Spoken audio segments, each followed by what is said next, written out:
The sky over Jakarta still radiated the remnants of the afternoon traffic jam, even though the clock hands had already crept past 11 at night. Rano, a final-year journalism student, had just packed his laptop and books from the quiet University of Indonesia library. His brain felt foggy after hours of working on his thesis interview script.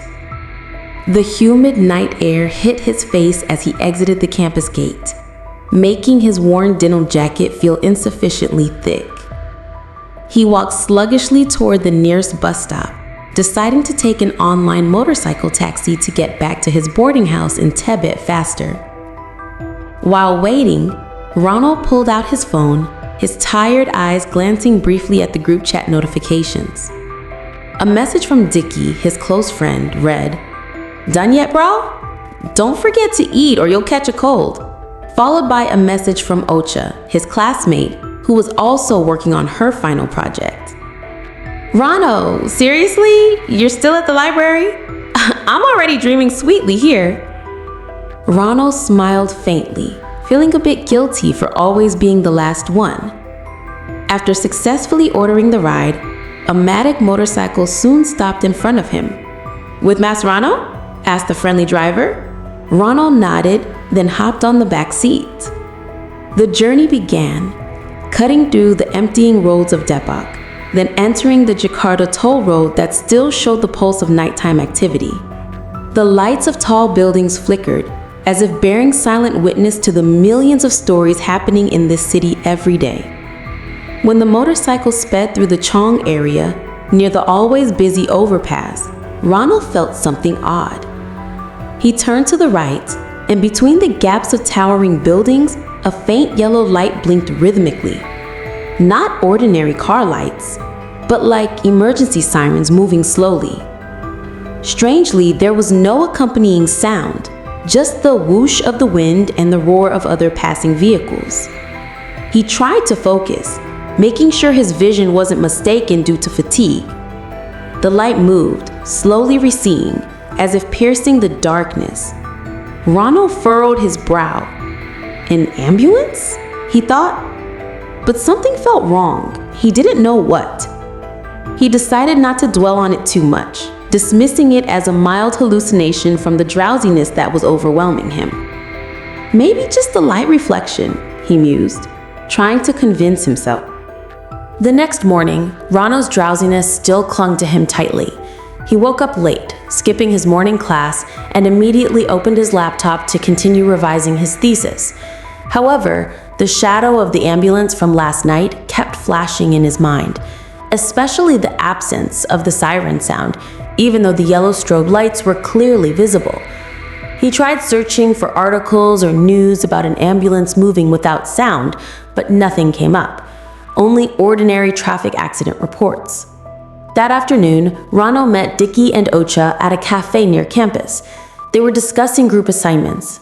Rano, who was usually focused on work, seemed a bit restless. "What's up with you, No? You look like you've got something on your mind," teased Ocha while sipping her iced coffee. "Unusual for you to be so quiet." Dickie added, "Yeah, normally you'd already be ranting about that annoying thesis advisor." Rano sighed. "Last night, I saw something weird." He recounted the incident from the night before, how he spotted the blinking ambulance lights, but without any sound in the Kawang area. It was like empty, but moving. Ocha chuckled lightly. Probably just a hallucination from lack of sleep, no. Typical for final year students." But Dickie looked more serious. "An ambulance? In Kawang? At that hour?" He paused for a moment, as if thinking hard. Sounds familiar somehow. Ronald felt a bit relieved that at least one person didn't immediately laugh at him.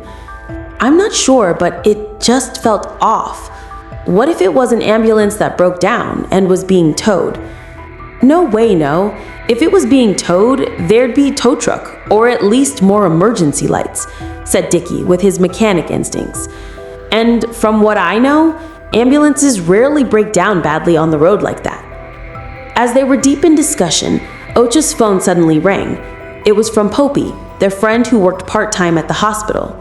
Ocha answered and talked briefly, then hung up with a slightly pale face. "What's wrong, Cha?" asked Dicky. Ocha looked at Rano with a mix of shock and fear. "Popey, she just told me. Apparently, some senior nurses at her hospital heard rumors. Last night, around Kwong 2, several people said they saw the ghost ambulance." Rano's face instantly paled. His eyes met Dicky's, who now looked just as shocked. The shadow of the silent ambulance from last night now felt far more real and terrifying.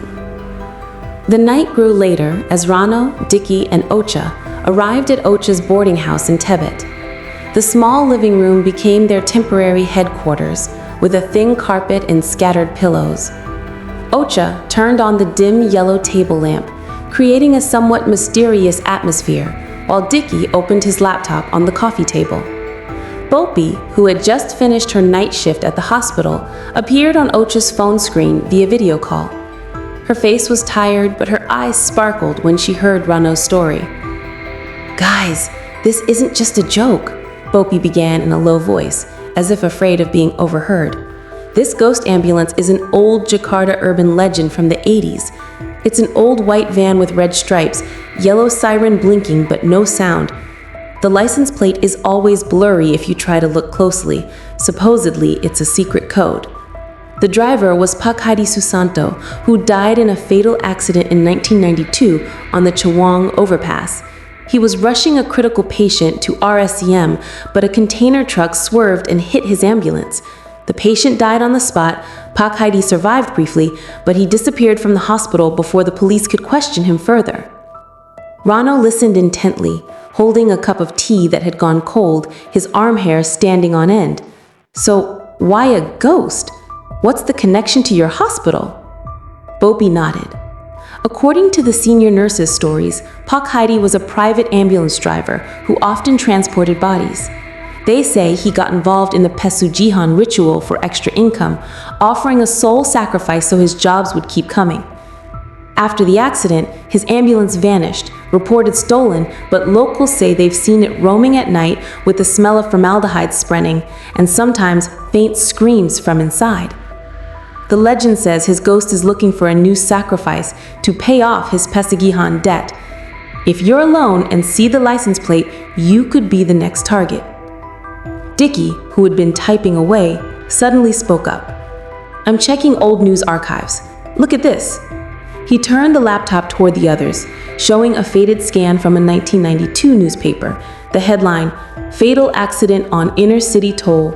Ambulance Driver Disappears Mysteriously." The black and white photo showed wreckage of a white van resembling an ambulance, with police around it. Pakhadi, 35 years old, was treated at a private hospital after the crash, but the next day his room was empty. The ambulance was logged as stolen, never found. Even there are reports from locals about similar sightings since then. Ocha, usually the most laid back, now looked uneasy. She opened a map app on her phone. The accident location is right at the Chawang overpass. No, exactly the road you passed last night. And if the legend is true, this ambulance shows up during rain or dark nights, hunting for tired or alone people like you. Rano swallowed hard. So I was really close yesterday? It felt like the siren was a whisper in the wind. He remembered the yellow light that seemed to follow his motorcycle briefly.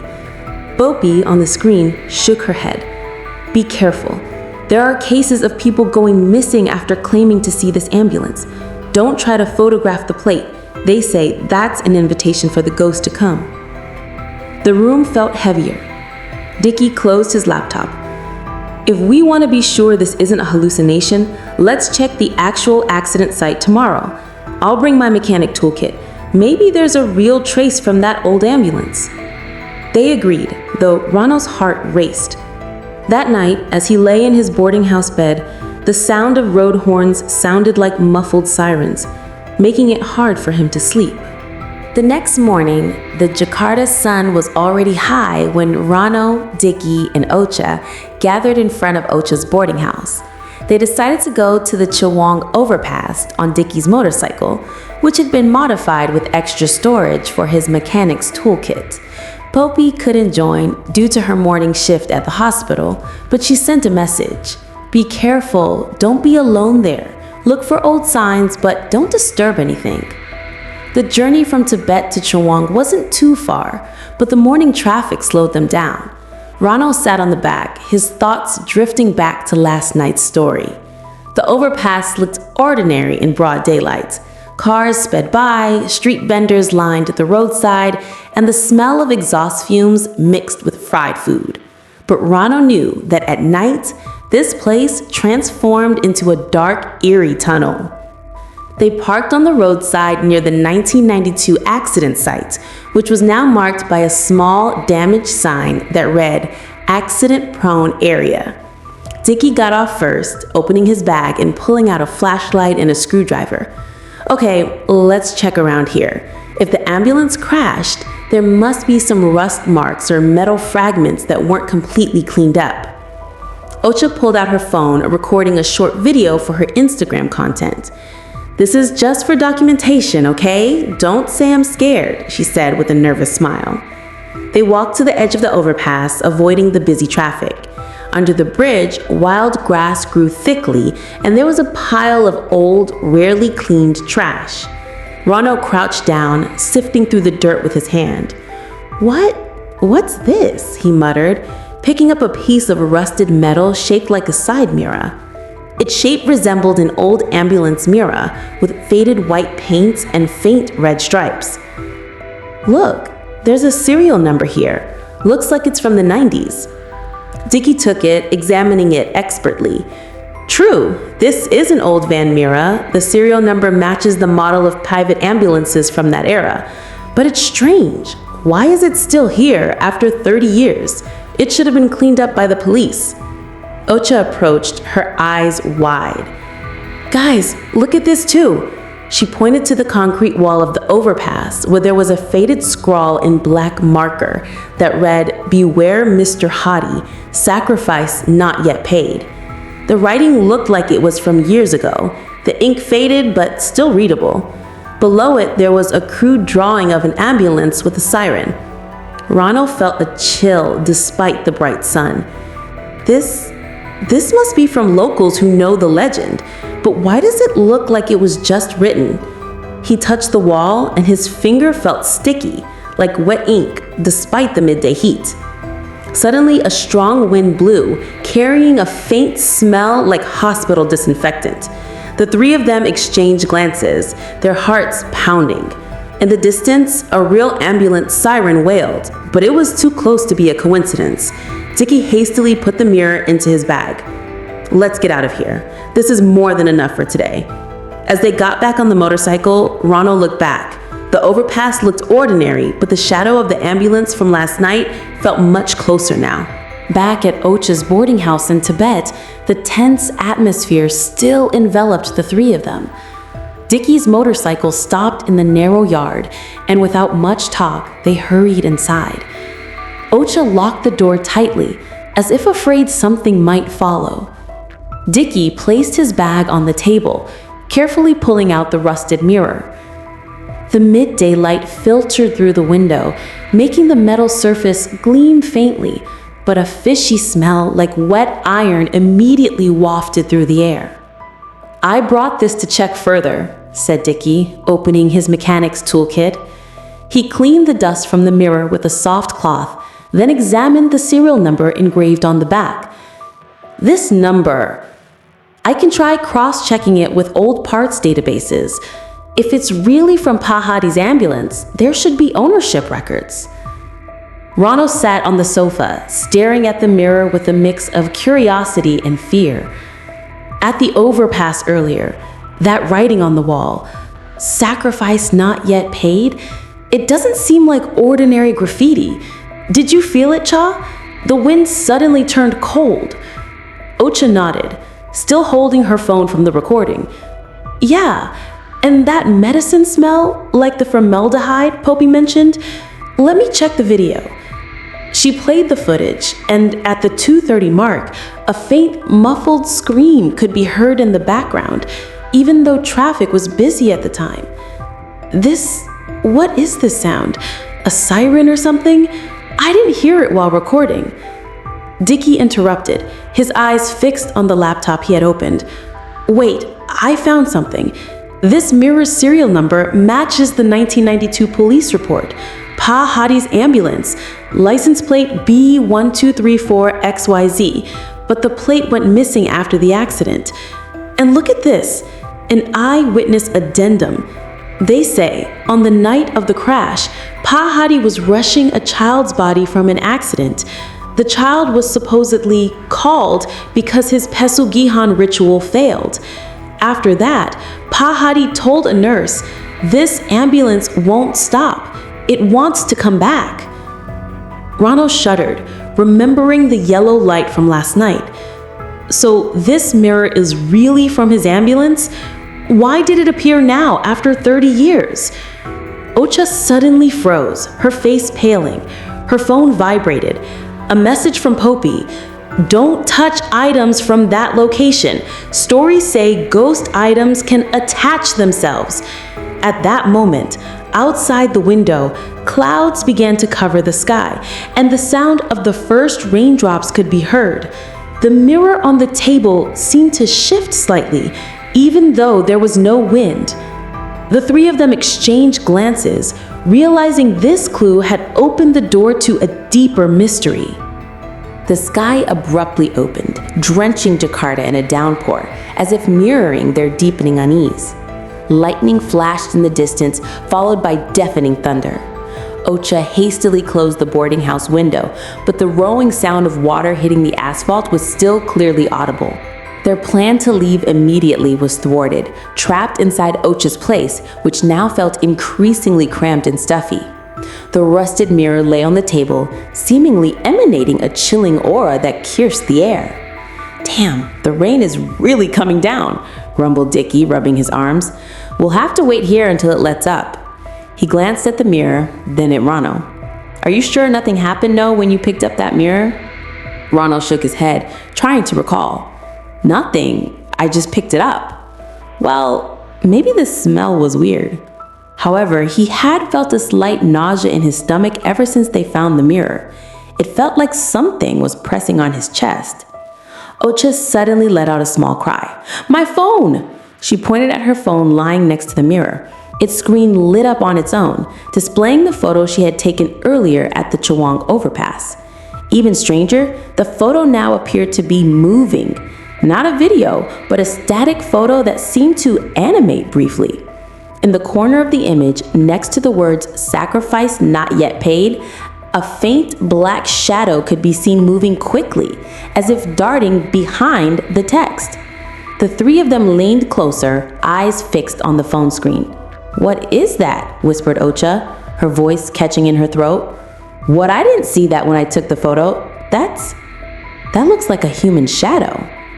Dickie took Ocha's phone, zooming in on the image. "This isn't an optical illusion, Cha. There's real movement here." "But what? Why isn't it clearly visible?" He swiped through other photos she had taken, and none showed similar anomalies. Only Ocha's photo, depicting the writing on the wall, exhibited the strangeness.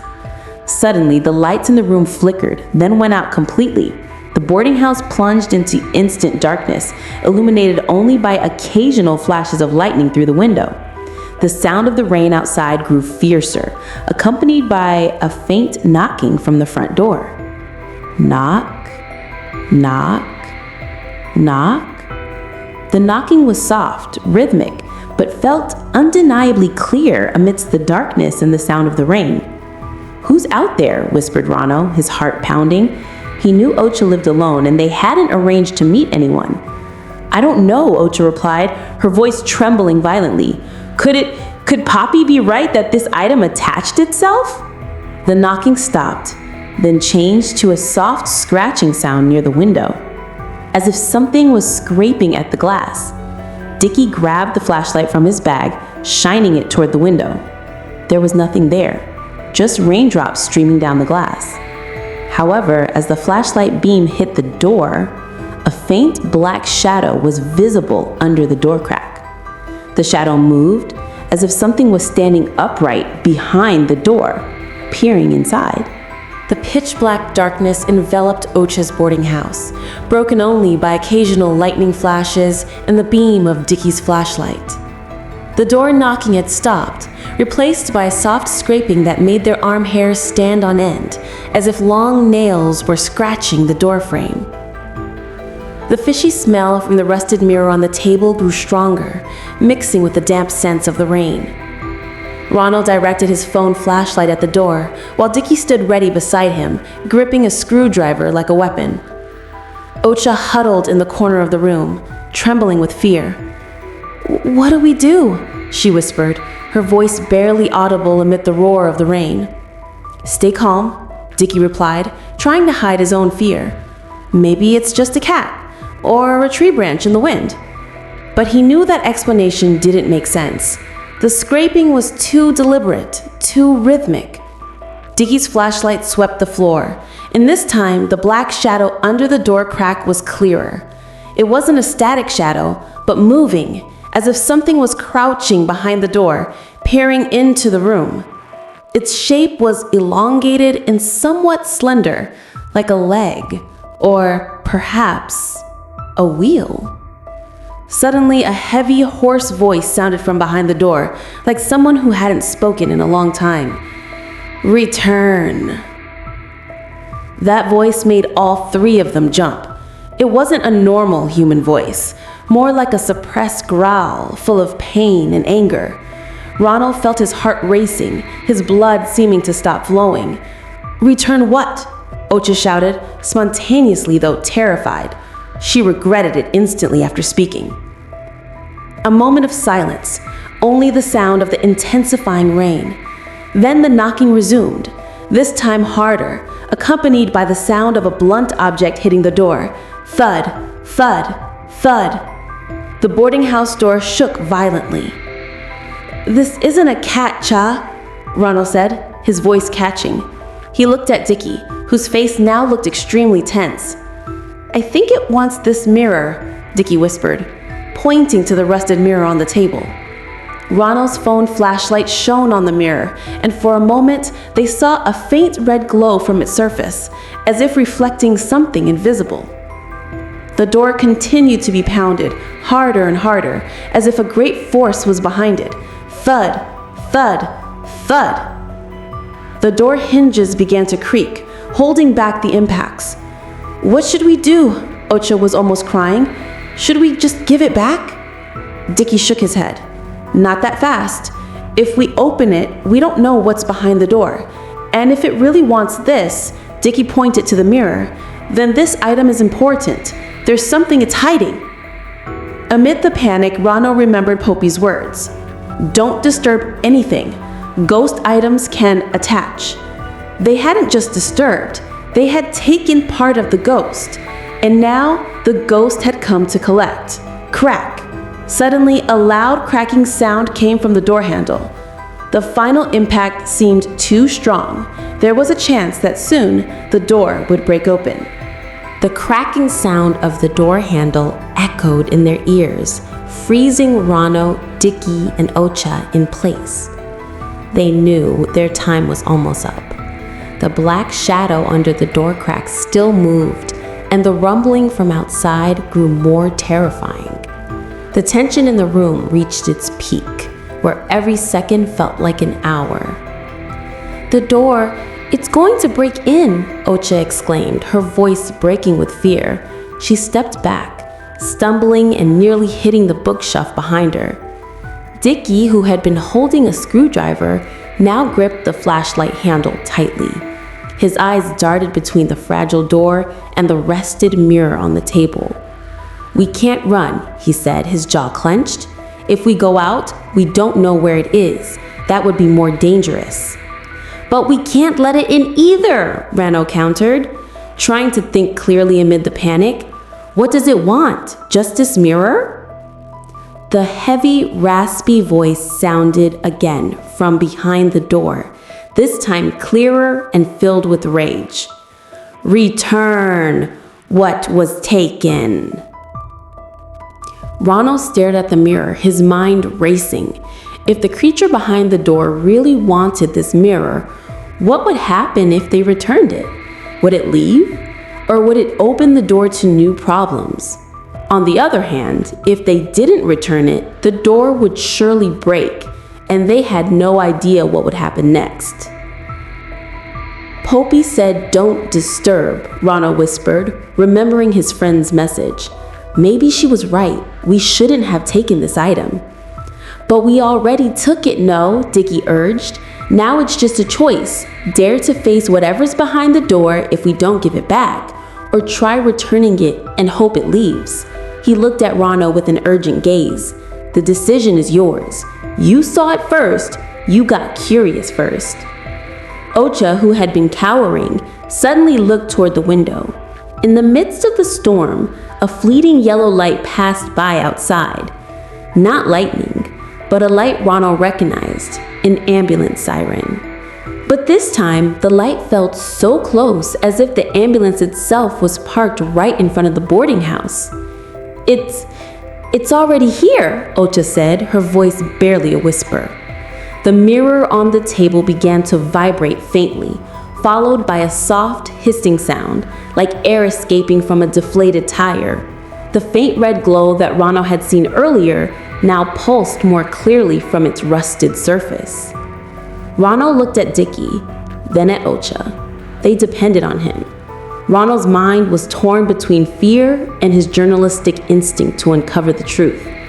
Returning the mirror might save them, but the mystery of the ghost ambulance would remain a haunting enigma.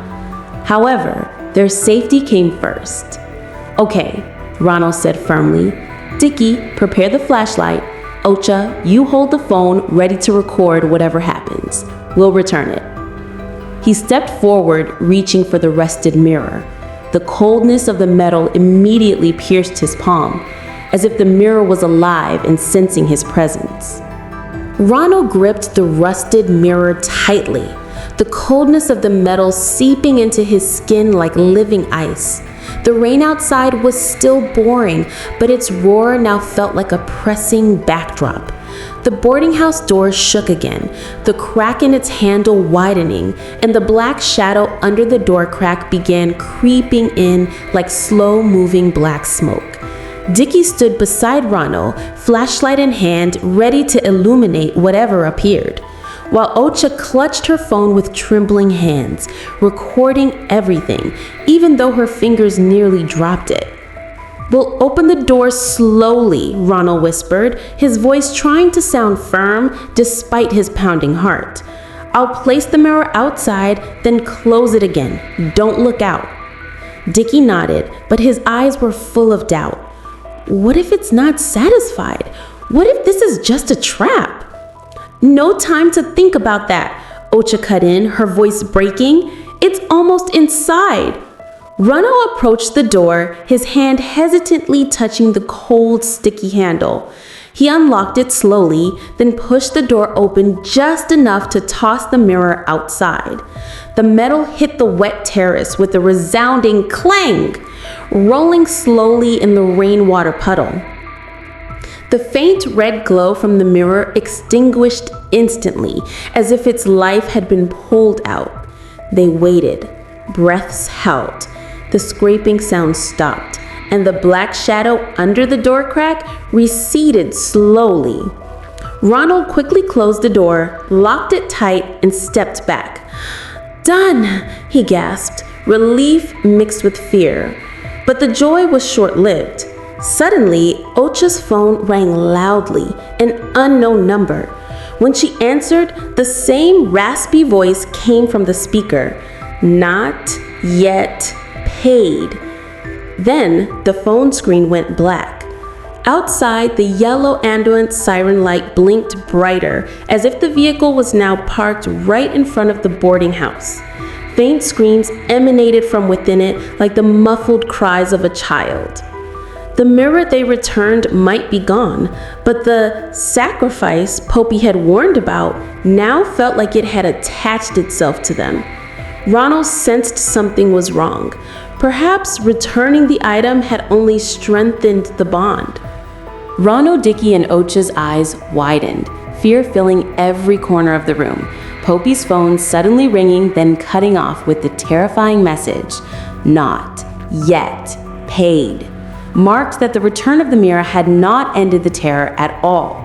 Faint screams from outside mixed with the roar of rain and flashing lightning strengthened Ronald's bad premonition. The ambulance was now right at the door. "It's here," Ocha whispered, pointing to the window. Through the thin curtains, they could see the reflection of rhythmically blinking yellow lights illuminating the falling raindrops. It wasn't a reflection from the road, but a direct light source, very close. "We have to get out of here." "Through where?" Dickie asked, panicking. "The front door is guarded. Window? This is the second floor. And with rain like this?"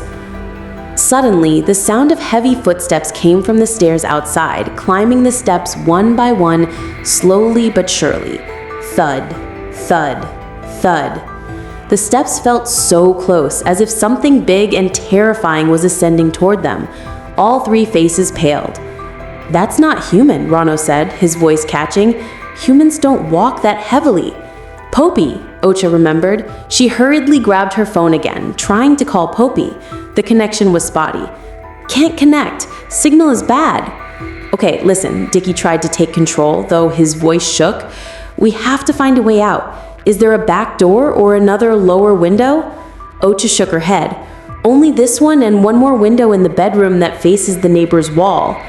The footsteps stopped right in front of Ocha's bedroom door, not the front boarding house door. Thud, followed by a heavy intake of breath like someone exhausted after climbing stairs.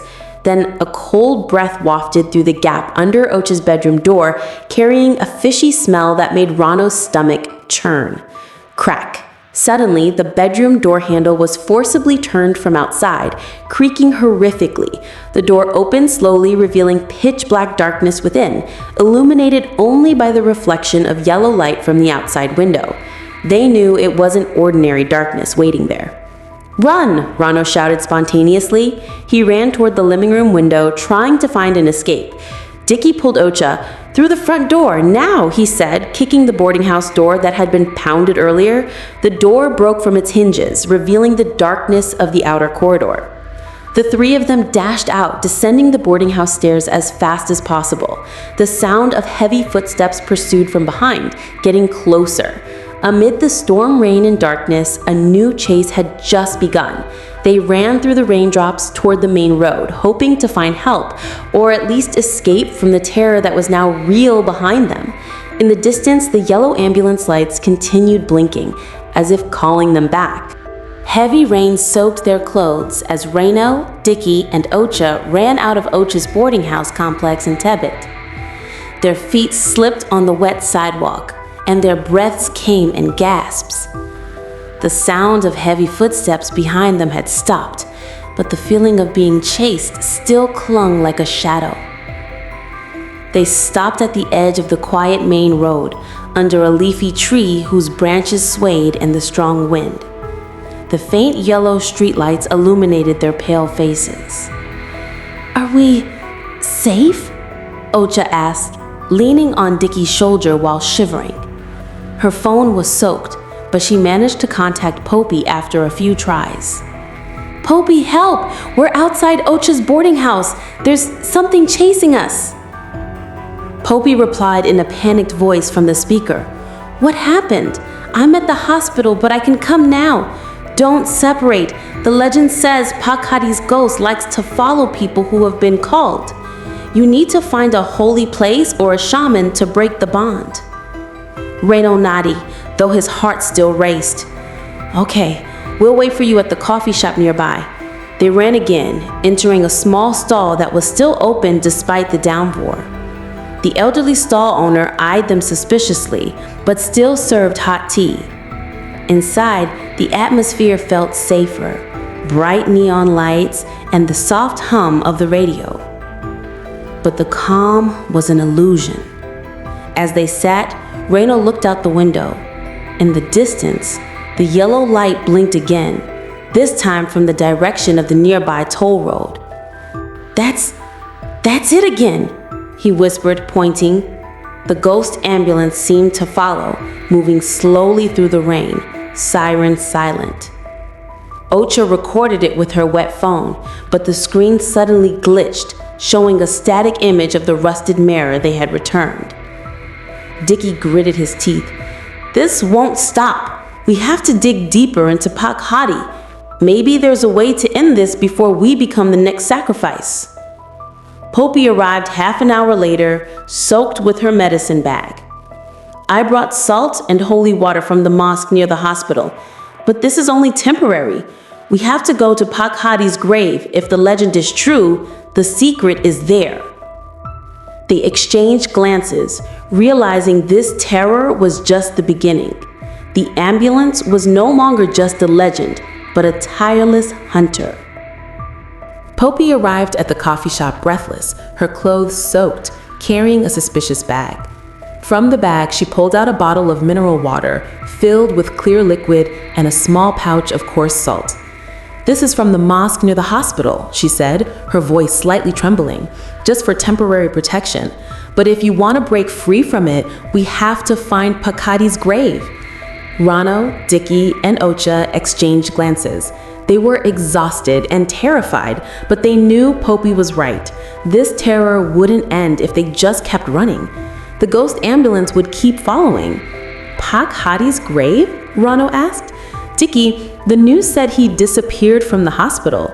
His grave was never found, right?" Dickie nodded. "That's the strange part. If it exists, it must be hidden.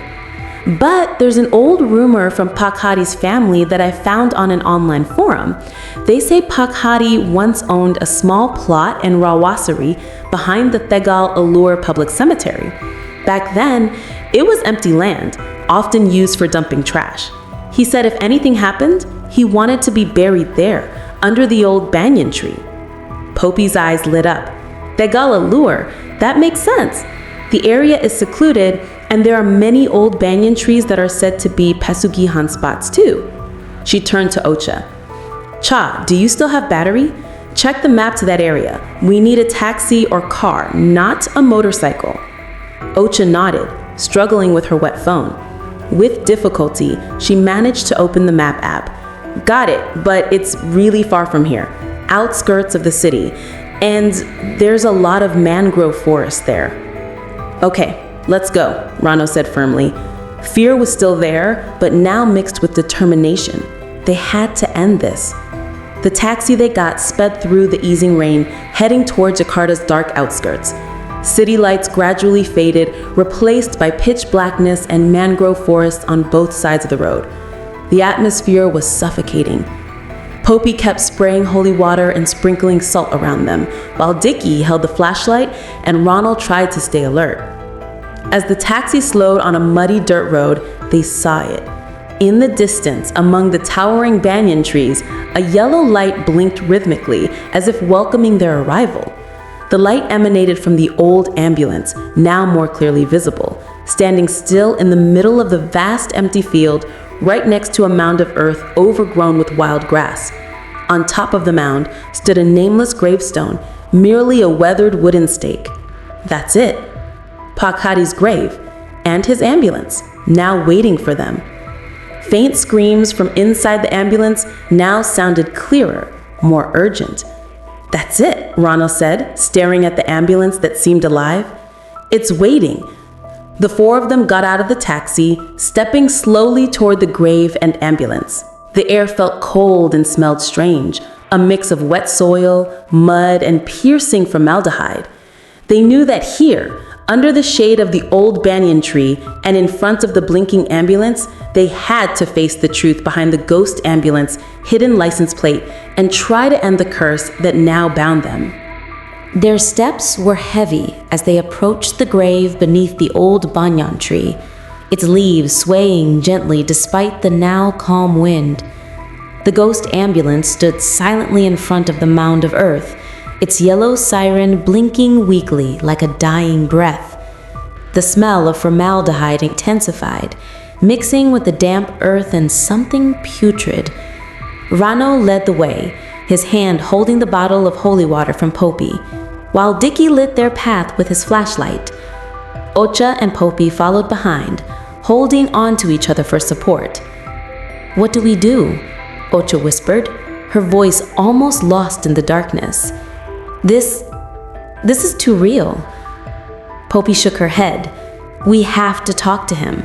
The legend says Pakadi can't rest because his sacrifice hasn't been paid. We need to ask what he wants, then release his bond." They stopped in front of the weathered wooden gravestone. Etched faintly on its surface was the name Hari Susanto, with a death date of 1992. The ambulance felt alive. Its rusty wheels seemed to vibrate faintly, and from inside the cabin, the cries of a small child sounded clearer, like trapped weeping. Suddenly, the ambulance's back door creaked open on its own. A figure emerged from the darkness within, a thin man in a worn, tattered driver's uniform, his face pale with a severe wound on his forehead, his eyes hollow but filled with rage. It was Pakadi, the man, or his ghost. He stepped out, his feet not quite touching the ground, as if floating. "You finally came." His voice was hoarse, echoing like a storm. "The sacrifice, that child, is not yet paid." Ronald stepped forward, trying to be brave. "Pakadi, we don't want anything. We just want to know why. What do we need to do so you can rest?" The figure moved closer, the air around him turning cold. "The ritual, the Pasugahan. I offered the soul of a neighbor's child for fortune, but that accident, it took my patient's life. This ambulance, it carries the curse. Its license plate was the code to this grave. You took the mirror. You became bound." Dicky swallowed hard. "So, you were looking for us to replace the sacrifice?" Pakadi shook his head slowly, his eyes suddenly soft. "No. Release me. Burn this ambulance. Sprinkle salt and pray for that child. She was my victim." Poppy quickly sprinkled salt around the grave while Ocha recorded everything. Rano poured holy water on the ambulance, and Dicky retrieved gasoline from his bag. A small fire began to ignite, consuming the rusty frame. The screams from within the ambulance turned into a sigh of relief. Then the siren went silent forever. Pakadi smiled faintly. "Thank you. It is paid now." His figure faded into black smoke, leaving behind silence. The ambulance collapsed into ashes, and the night air felt warm for the first time. The four of them stood there, tired but relieved. The mystery of the hidden license plate was finally revealed. Not an eternal curse, but a debt from the past that needed atonement.